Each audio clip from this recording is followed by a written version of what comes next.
Pubblico fifon, non che se inganni.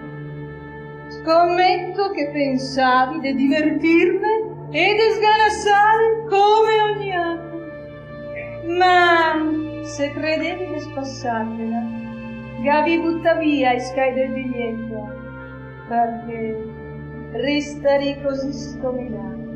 Chi la venderà ben se passare una sola notte al gabinetto! No! Usbesbe qua! Beccia! Srodora! Questa è una storia di re, regine e cavalieri con i suoi amori e le sue beghe, e incantesimi, de maghi, de fate, de streghe. E quale è quella che tutto divide o lega?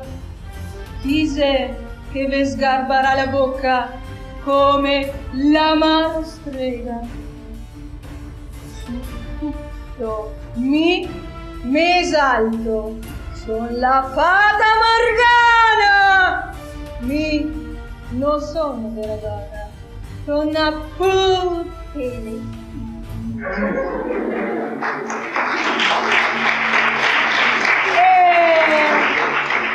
Dispettosa, se ne va bene un istante. Ma Beccia posso diventare all'istante? Passo ai capricci! Sono intrigante come una patrona, ma dentro di me sento di essere una bambina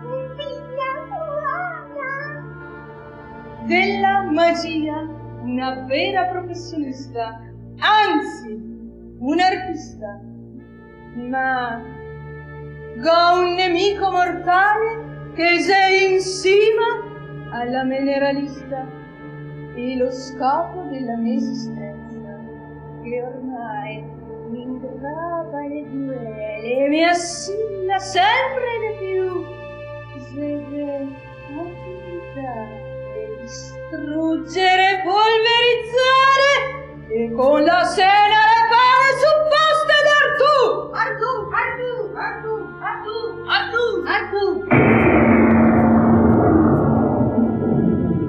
Lo voglio vedere spompata le mande un boia, così come che è vero che mi son Morgana, la più grande trasformista, illusionista e maga. Saca sto incantesimo, Artù, e far una settimana caga.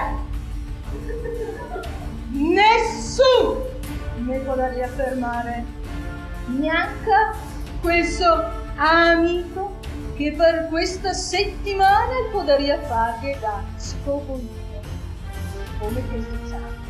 Ma umano,